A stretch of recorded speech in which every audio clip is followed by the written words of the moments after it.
안녕하세요. 부동산에 관한 한 여러분의 베프가 되고 싶은 공인중개사 김혜주입니다. 오늘은 양도세 장기 보유 특별공제를 한번 알아보려고 합니다. 지금까지 양도세 좀 시리즈로 해서 양도세에 대해서 차근차근 정리를 한 번씩 해보고 있는데, 지난번 영상에서는 취득 시기와 양도 시기를 알려드렸고, 또 그 다음에 필요 경비에 대해서도 한번 정리를 해드렸습니다.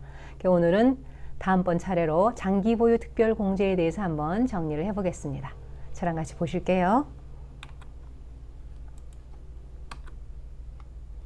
먼저 장기 보유 특별 공제란 뭔가, 보유 기간이 3년 이상 되는 토지, 건물, 조합원 입주권에 일정 금액을 양도 차익에서 공제를 해주는 제도를 장기 보유 특별 공제라고 합니다.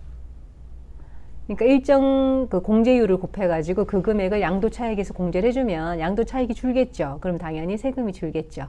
그러니까 오래 보유한, 장기 보유한 자산들에 이런 혜택을 주겠다는 것이 장기 보유 특별 공제입니다. 그럼 장기 보유 특별 공제율은 어떻게 되나 한번 보겠습니다. 일반 장특공과 1세대 1주택 장특공, 이렇게 두 가지로 나눌 수가 있어요. 그러니까 일반 장특공은 보통의 자산들은 다 2% 적용이 됩니다. 매년 보유기간 곱하기 2% 해서 최대 30%까지. 그러니까 뭐 15년 이상 아무리 오래 보유했더라도 15년까지만 적용을 해주는 거죠. 그러니까 최대 15년 곱하기 2%에서 최대 30%까지 공제를 해주고요. 특별히 1세대 1주택 장특공이라면 최대 80%까지 적용을 해줍니다. 이 80%를 나눠서 보유기간, 거주기간으로 나눠서 이제 적용을 해줘요. 그러니까 실거주를 오래 하라고 이렇게 이제 나눴습니다. 그러니까 매 기간마다 곱하기 4%씩 해서 보유기간 곱하기 4%, 다음에 거주기간 곱하기 4% 해서 두 개를 합해서 그래서 각각 최대 40%씩 해서 합쳐서 80%까지 적용을 해줘요. 그럼 이런 장특공이 적용 안 되는 것은 뭐가 있을까 한번 보겠습니다. 첫 번째로 미등기 자산 안 해주고요. 그 다음에 3년 미만 보유 자산도 안 해줍니다. 당연하죠. 3년 이상 돼야 적용이 되는 거니까. 그 다음에 조정지역 소재 중과 대상 주택에도 안 해줍니다. 그러니까 다주택자가 소유한 조정지역 주택을 이제 양도를 할 때는 양도소득세가 중과된단 말이에요. 중과되고 그 다음에 장특공도 적용 안 해주겠다 이렇게 이제 지금 돼 있거든요. 그렇게 돼 있는데 2022년 5월 10일 어제 소득세법 개정안이 나왔잖아요. 그래서 거기서 1년간 한시적으로 2022년 5월 10일에서 2023년 5월 9일까지 1년 동안은 그 조정지역 소재의 다주택자의 주택을 양도해도 중과하지 않고 또 2% 장특공도 적용해 주겠다 이렇게 어제 발표를 했거든요. 요 1년간은 한시적으로 적용이 되고요. 원칙적으로는 중과되면서 장특공 적용이 안 됩니다. 이렇게 알고 계시면 되겠고, 그 다음에 승계조합원의 조합원 입주권도 적용이 안 됩니다. 조합원 입주권을 사신 분이죠. 사신 분은 적용이 안 됩니다. 그럼 조합원 입주권 장특공 앞에서 이제 몇 번 나왔는데 요걸 한번 정리를 해볼게요. 그러니까 원조합원의 조합원 입주권만 적용이 되고 승계조합원, 입주권을 산 사람, 승계조합원의 입주권에는 적용이 안 됩니다. 그런데 원조합원의 조합원 입주권에도 다 적용이 되는 게 아니고 뭐 이 사람이 언제쯤 팔았을지 모르겠지만 관리처분 계획 인가일을 기준으로 해서 나눠가지고 관리처분 인가일까지 그 전에 발생한 양도 차익에 대해서만 적용을 해주고 그 이후에 발생한 양도 차익은 적용을 안 해줍니다.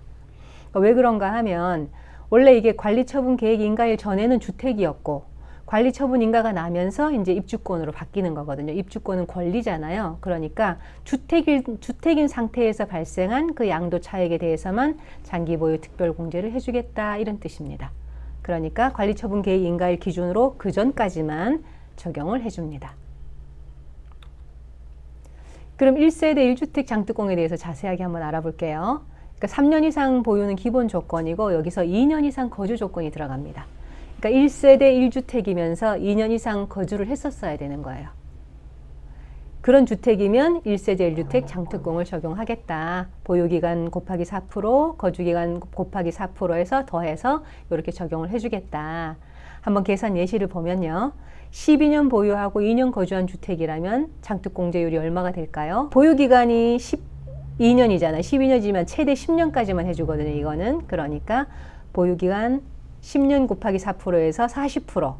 거주 기간은 2년밖에 안 됐어서 그대로 곱하기 2에서 8% 이렇게 해서 48% 적용이 됩니다.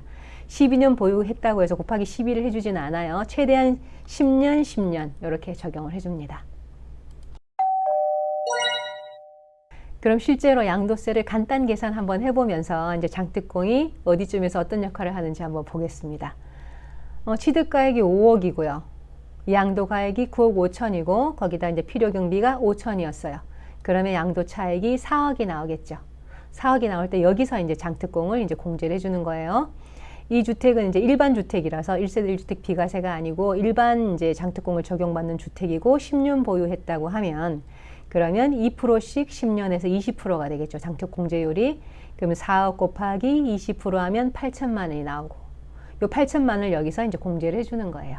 빼주고 또 양도소득 기본 공제는 이제 매년 1인당 1회에 한해서 250만 원 공제 한번 해주거든요. 그러니까 8천 빼고 250만 원 빼면 이 물건의 과세 표준은 3억 1,750만 원이 되는 겁니다. 여기다가 이제 구간별 그 양도소득세율을 곱하면 세금이 되는 거겠죠. 그 장특공이 여기쯤에서 이제 적용이 되는 겁니다. 예, 어제 이제 개정안이 나왔잖아요. 개정안이 나와서 세 가지가 이제 바뀌었어요. 다주택자 중과 1년간 한시 배제해 주는 것과 그 다음에 또 그 최종 1주택 그거 제도 폐지, 그 다음에 조정지역의 일시적 2주택 기간 2년으로 늘어난 거 이렇게 이제 세 가지 변동이 됐는데 이런 분위기로 보아하면 이 장기보유 특별공제도 조금 또 조정이 되지 않을까 싶어요. 조금 더 혜택이 큰 쪽으로 바뀌지 않을까 싶은데 만약에 또 변화가 있다면 제가 얼른 재빠르게 또 영상으로 정리해서 올려드리겠습니다. 예, 오늘 또 장특공에 대해서 궁금하신 거 이걸로 다 정리가 되셨으면 좋겠고요. 도움이 되셨다면 좋아요, 구독 부탁드립니다. 저는 또 다음에 다른 좋은 영상으로 찾아뵙겠습니다. 부동산에 관한 한 여러분의 베프가 되고 싶은 공인중개사 김혜주였습니다. 감사합니다.